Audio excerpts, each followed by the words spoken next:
In this episode of Sea Power, we investigate the various types of missiles that a modern vessel may carry.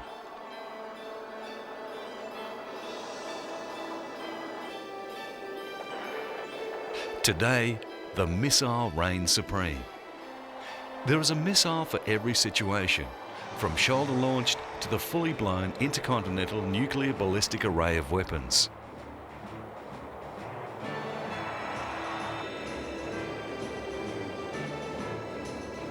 Today, no country would go to war without a substantial inventory of these most deadly and accurate armaments.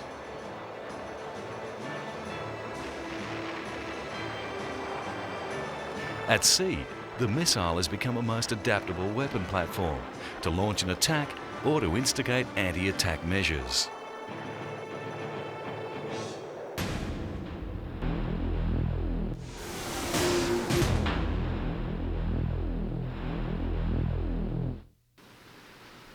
One of the deadliest missiles is the US Navy's Harpoon series of projectiles, the RGM-84A.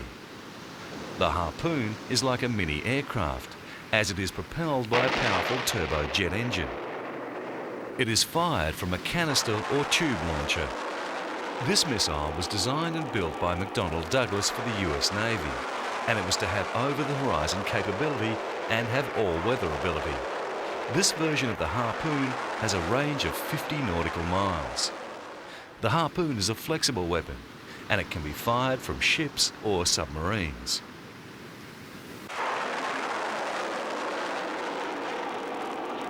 The aircraft version is the AGM-84. Once launched, the missile descends and skims the wave tops. As it nears the target, the active search radar is initialized. It has waypoint ability and it can approach its target from any angle.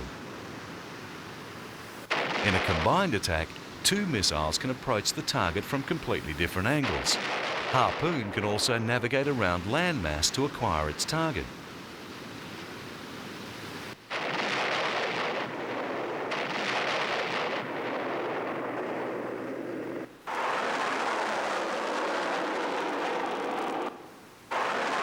Once locked on, the Harpoon missile can deliver its warhead by using the pop-up maneuver. In the final approach, the missile climbs sharply and approaches the target from directly overhead. It can also determine evasive action for anti-missile warfare, and that makes the Harpoon one very smart weapon. The missile is used on a wide variety of naval vessels, from the larger battleships down to the smaller patrol ships. And more than 15 navies throughout the world use it.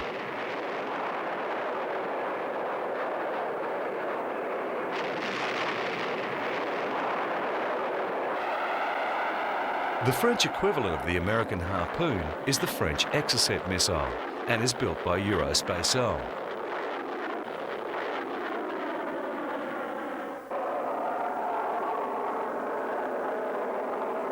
This rocket-driven missile proved its worth for Argentina in the Falklands campaign, as it crippled or destroyed various British ships.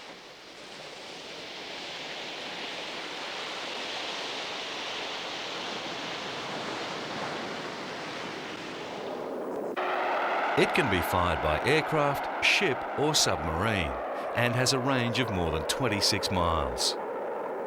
When launched, the missile will curve to attain the target and descends to near sea level.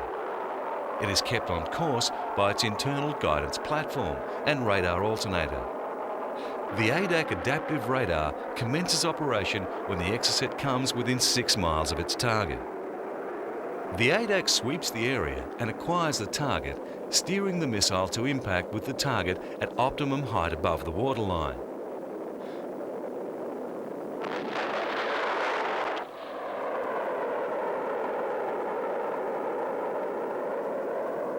The SM-39 is the submarine variant. The Exocet is launched with special containers from the submarine's torpedo tubes.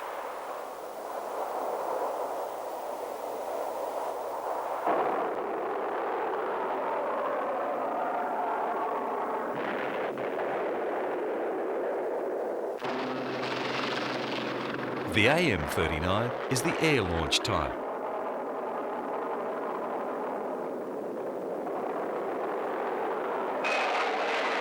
Over 100 Exocets were fired by Iraq during the Gulf War. Most versions of this missile have a Hexal light and steel block warhead and are designed to detonate after penetrating the hull of the target.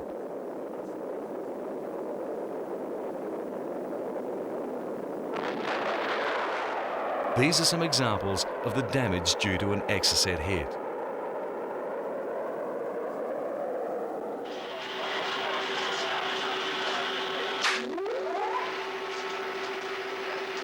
Sea Dart is a surface-to-air missile system mounted on air defence destroyers of the Royal Navy.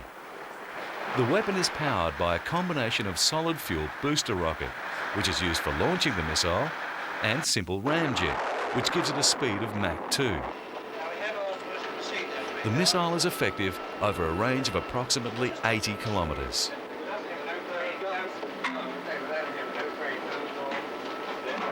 Sea Dart entered service in 1967 on HMS Bristol, before becoming widespread on the Type 42 destroyers.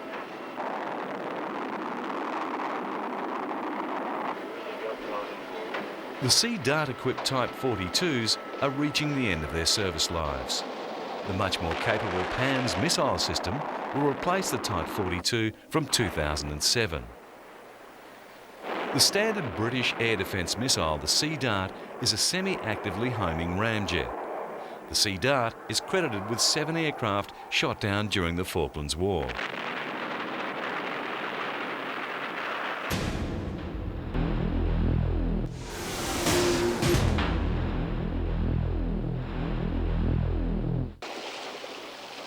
This is Royal Navy frigate Broadsword, and she's equipped with the Exocet missile for offensive action and Sea Wolf missiles for defence.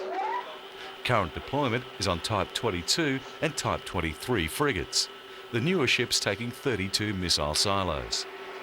It is expected to remain in service until 2020.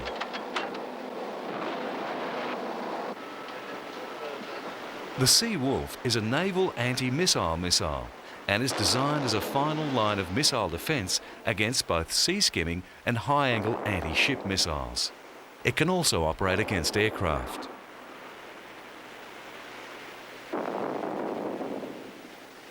It has been used by the Royal Navy since 1979 and has been fired in anger during the Falklands War and the Persian Gulf conflicts.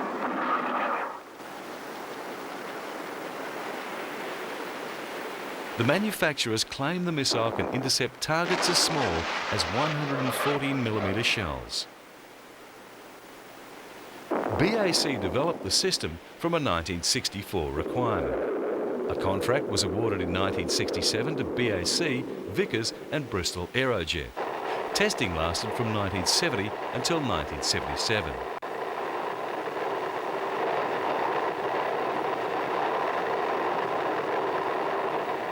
The Aegis combat system, named for the mythological Aegis shield, is a United States Navy weapons system.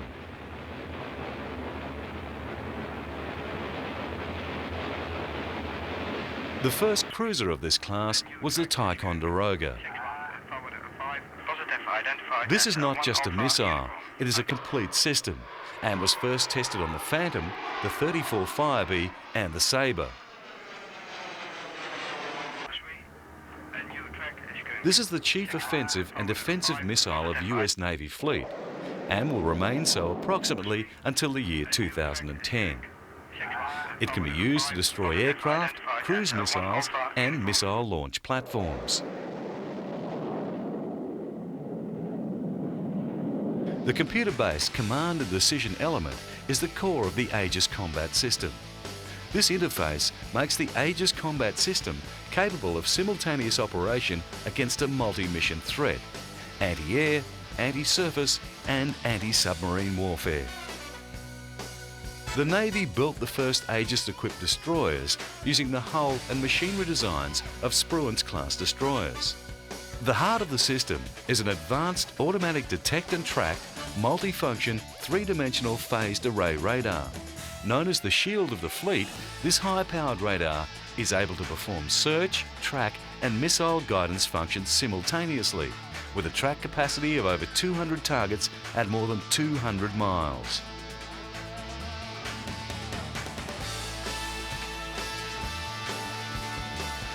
Because the Aegis system dominates the ship architecture, ships equipped with it are sometimes mistakenly called Aegis-class ships. The early version was the Mark 26 dual-purpose launcher. This is the Mark 41 version, and 54 of these are fitted to the ships in environmentally sealed canisters. A key element of the system is the radar. Once fired, the missile will immediately turn towards its target. Positive identified as 1 Alpha Uniform.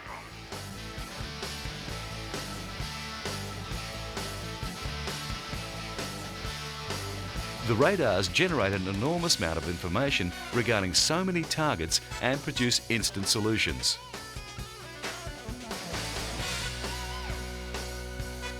The Aegis-equipped vessels are probably the first vessels in history that cannot be swamped by incoming threats. In fact, nobody has yet been able to determine just how many targets Aegis system can track simultaneously.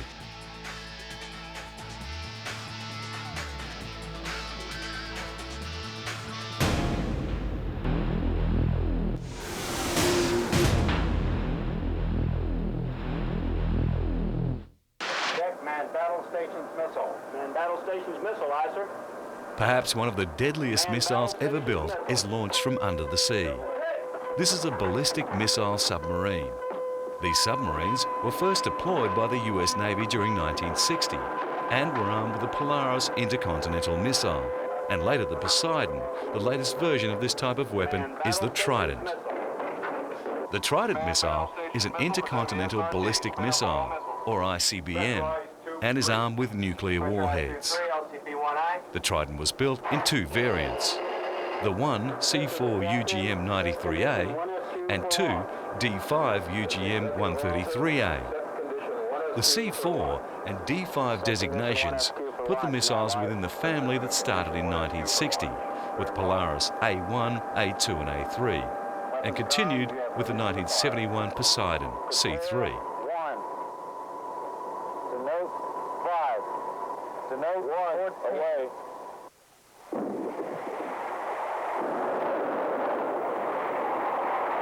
Ideally, the missile is sheathed in gas bubbles for its entire time in the water, so liquid never touches its fuselage.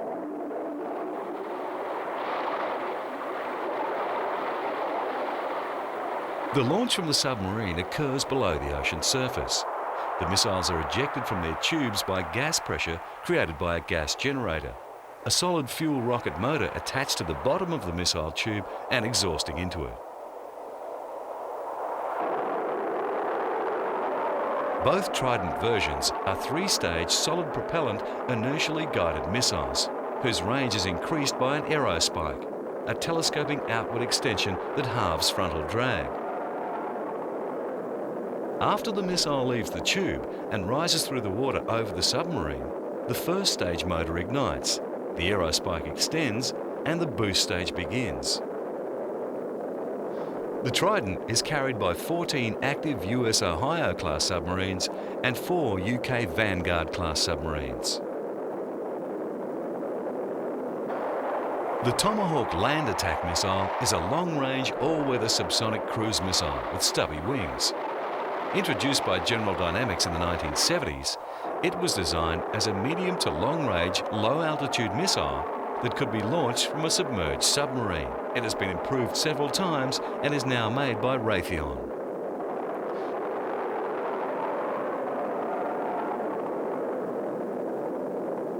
There have been several variants employing several kinds of warheads. The operational versions include the unitary conventional land attack, TLAM-C, the bomblet dispensing land attack, TLAM-D, and the nuclear land attack, TLAM-A and TLAM-N. There is also the Tomahawk anti-ship missile, TASM. By far the biggest improvement is making the Tomahawk network-centric warfare capable, using data from its multiple sensors. such as aircraft, satellites, foot soldiers, tanks and ships to find its target. The tactical Tomahawk can be reprogrammed in flight to attack one of 16 pre-designated targets, with GPS coordinates stored in its memory or to any other GPS coordinates. Also, the missile can send data about its status back to the commander. It entered service with the Navy in late 2004. Tomahawks are difficult to intercept due to their small size, small radar cross-section and low-altitude flight. The missile is launched and steered for the first few seconds of flight by a solid fuel booster with steering vanes in its exhaust. Then the stubby wings and control surfaces are deployed and the turbofan engine takes over. Over water, the Tomahawk uses inertial guidance to follow a preset course. Once over land, terrain contour matching aids the inertial system. Terminal guidance is provided by the digital scene matching area correlation system, producing a claimed accuracy of about 10 metres. The Kosovo War in 1999 saw HMS Splendid become the first British submarine to fire the Tomahawk in anger. The Royal Navy later used them in the 2001 Afghanistan War and Operation Telic, the British contribution to the 2003 Iraq War.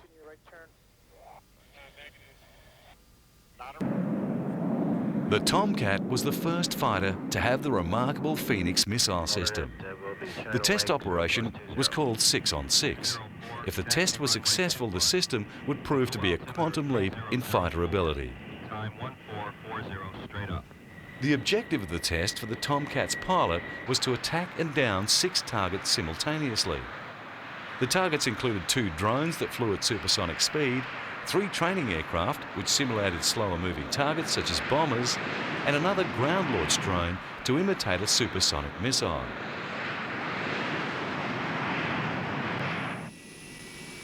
On the radar, the 6 targets were identified and designated a prefix.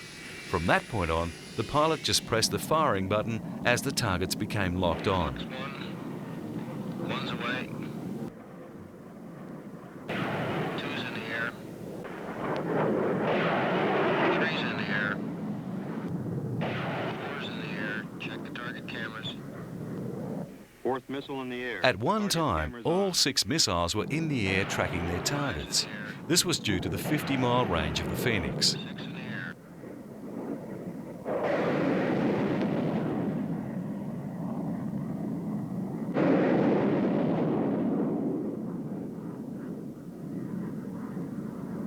It was determined after retrieving the test data there were some slight modifications. The Tomcat Phoenix combination would, under combat conditions, give the pilot an 80% hit rate.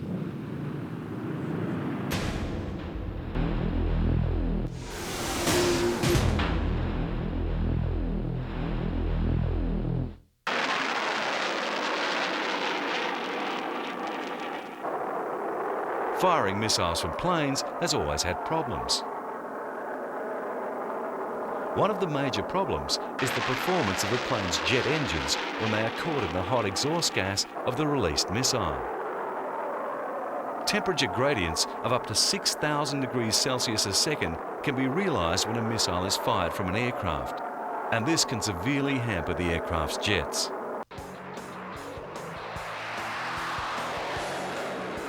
This is a Eurofighter. When a Eurofighter climbs into the sky, it takes a load of high technology aloft.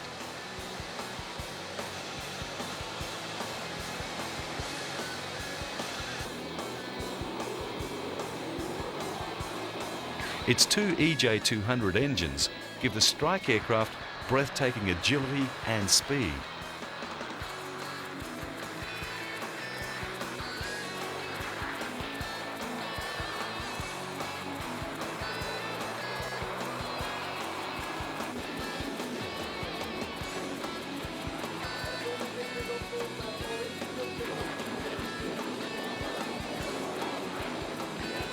EJ200s are totally reliable, even when they're caught in the hot exhaust jet of a missile just fired.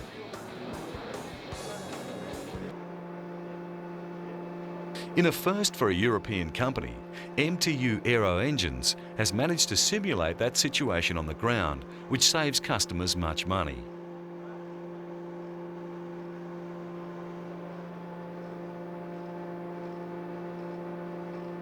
MTU's engineers have conceived an innovative test setup to simulate the temperature profiles and gradients involved in missile firing.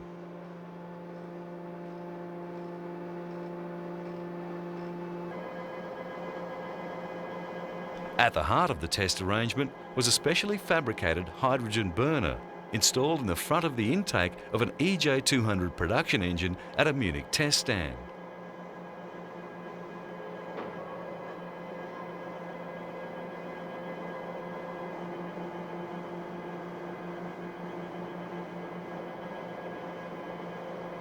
The results of over 100 test units witnessed that the EJ200 proved superbly stable and tolerant of the exhaust gas temperature profiles of rocket engines.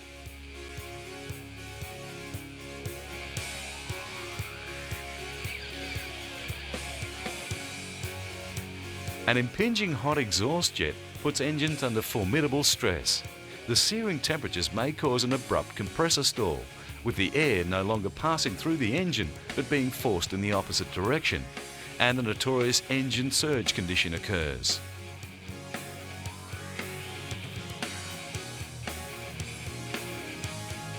If the condition is bad enough, a blowout in the combustor results and the engine dies. If it doesn't recover, the pilot has to try and relight it.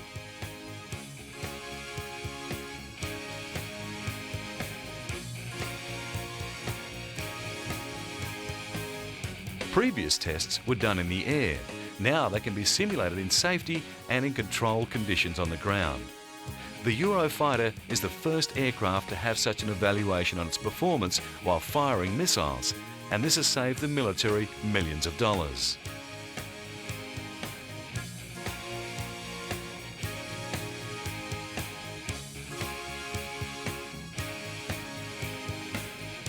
That concludes this episode of Sea Power. Join us again when we continue our fascinating journey of discovery of sea power.